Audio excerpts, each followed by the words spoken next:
All right, so first, now the kick sounds good by itself, but it needed some help for my mix.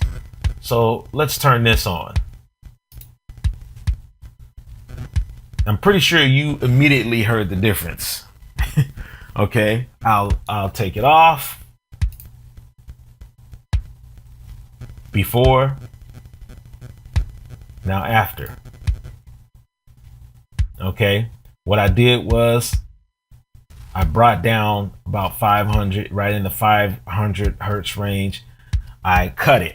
Now, whenever you're messing with EQ, whenever you're messing with tones and frequencies in EQ, you always cut before you boost. Always cut before you boost. Okay, cut first. So I did that, and then I also did a cut in the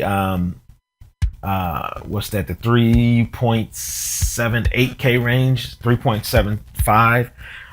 It was just a little too bright for my taste. The kick was a little too bright for my taste, so I pulled it back some. Okay. That's just the first EQ. The dope part is I added another EQ to do more EQing on top of what I just did. Let's bring that in. I dipped out some 2K, right? To give it more, a darker tone. I wanted a darker tone is really what it is. I wanted a darker tone, but I wanted thumpy. So there's that.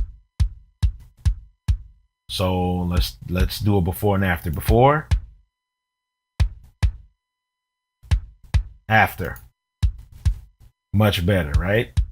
Much better. So after that, I put the compression on it. There we go. Now it's kicking. Now it's kicking. With the compression, I did a 3:1 ratio with a threshold of -17. I only wanted maybe, I only wanted 3 to 4 dB of gain reduction. Okay, you want a slow attack and a fast release. The slow attack always lets those transients through for the kick drum. Lets that attack come through in the kick drum, and the release hurries up and releases the compression, so the next kick will be compressed. Okay, with the release up, it leaves the compression on for a while, and it sounds good for a second because it will it'll shorten your decay on the kick, which sometimes will be what you want. But what happens is then when you're doing things like triplets and double bass and stuff on your kick drum, or if there's a song that drives 4 on the floor and you have a very slow release, what ends up happening is one kick hit will be compressed and the other one won't. So you got to pull back on the release. The release has to be fast. The attack has to be slow. Okay, so that's the kick drum. Let's bring in the snare. All right. So sounds good. Again, sounds good. Not bad. Not bad at all. But here's what I did to it.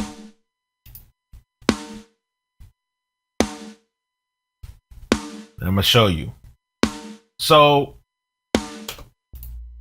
basically on the first EQ, I rolled off the low end. Okay. With the low cut, I just rolled off the low end till because it was just too much low end in the snare. Second EQ, I did a dip at 200 hertz. It was a little too honky right there. It just kind of stood out. And I needed some mids. in it. So I boosted it slightly at 1.5. Now listen, these adjustments look minor. They look minor, but they're very subtle, and you can hear the difference when it comes down to the mix. When it comes down to the mix. Let me turn the EQ and the transient off, and I'm going to play this and A/B the EQ for you. Here's before.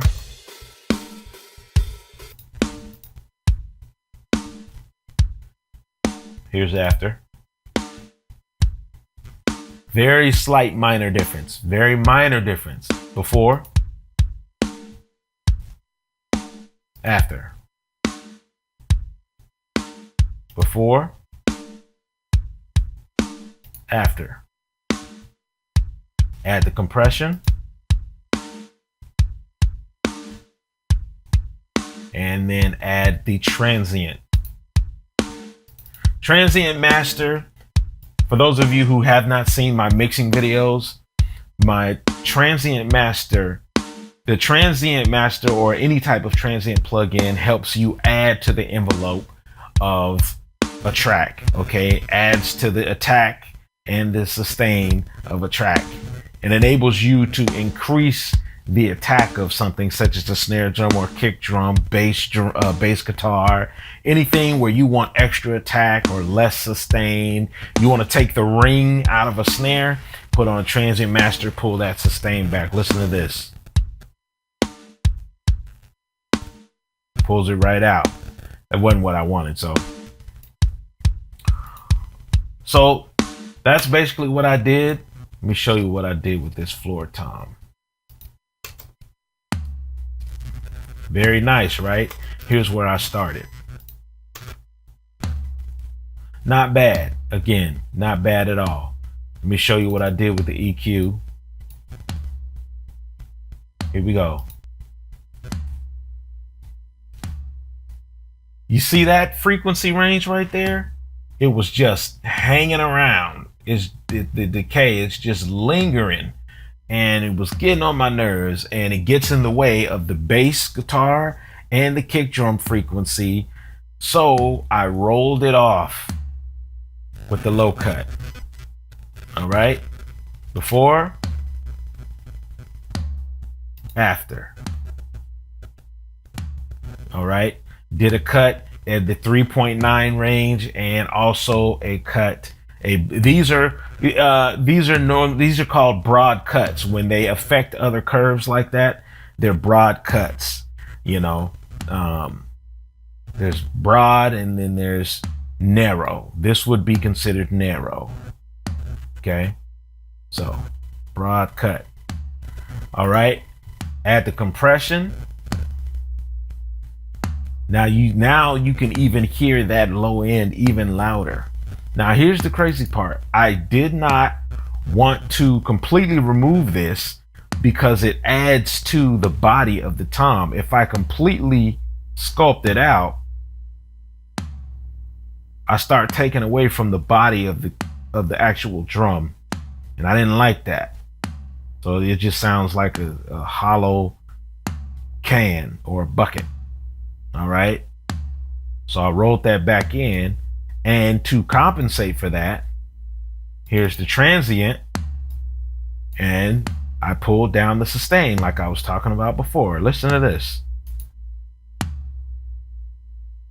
Big difference, right? Big difference. Now let's move on to the hat.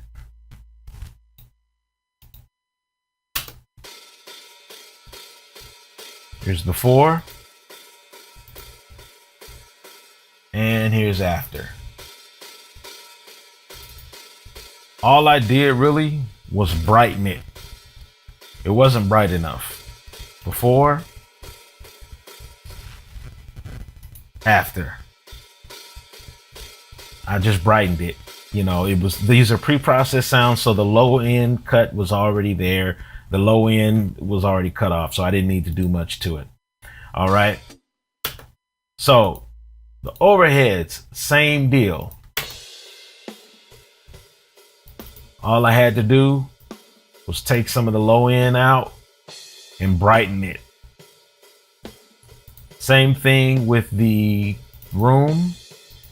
I put the same EQ on the room and the same EQ on the verb. Okay. So the whole kit sounds like this.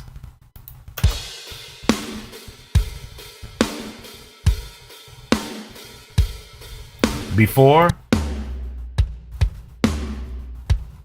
after. Very subtle differences. Very subtle differences. But they work. They definitely work. I sent the kick, snare, toms, and overheads to a reverb for more emphasis. Yeah. I'm using the RC24. Y'all know me by now. For those of you who have been subscribed since the beginning, y'all know RC24 is my go-to. All right. Okay, and then of course I sent a side chain signal to the bass because I wanted that bass to dip out when the kick hits.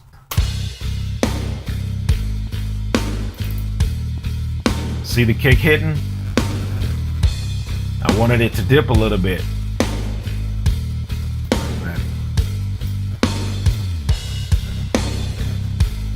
Hear the difference?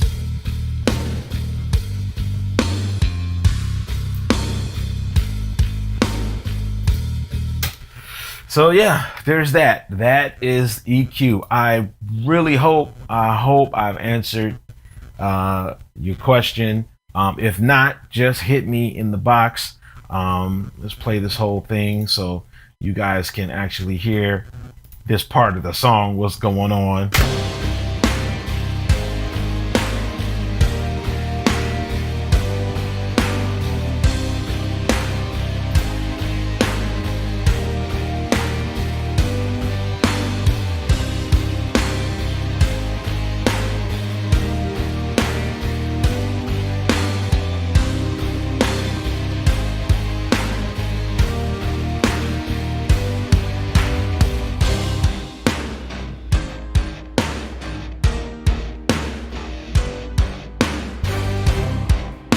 So let me not keep y'all any further.